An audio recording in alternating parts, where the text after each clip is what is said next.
Good afternoon po, miss. Magpapacheck up po ba kayo? Ay, hindi. Magpapa-cremate ako.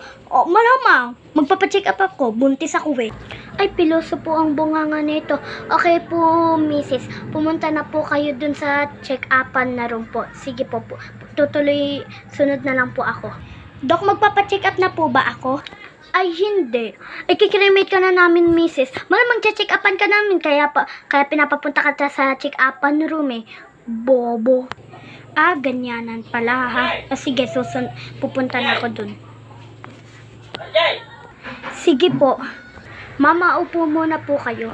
O sige, uupo na ako dito sa upuan na. Asan ba yung upuan ha? Ay, eto pala. Nauupo na ako dito sa upuan. Dito ba ako uupo? O sige. Ay, hindi. Sa lapag po kayo uupo. Malamang dyan sa upuan eh. O sige, uupo na ako. Mrs. okay na po. Na-check up na po namin kayo. Sana madapa ka. Dok, ano po pakiramdam ng baby? Malnourished po yung bata. Di pa po siya medyo malusog. Malnourished. Gusto mo pag-push sa in ko to? Ha. Ano ulit yun? Push upin, ha. Ano, pakainin ko to. Ganon, ha. Ganyan to, ganyan.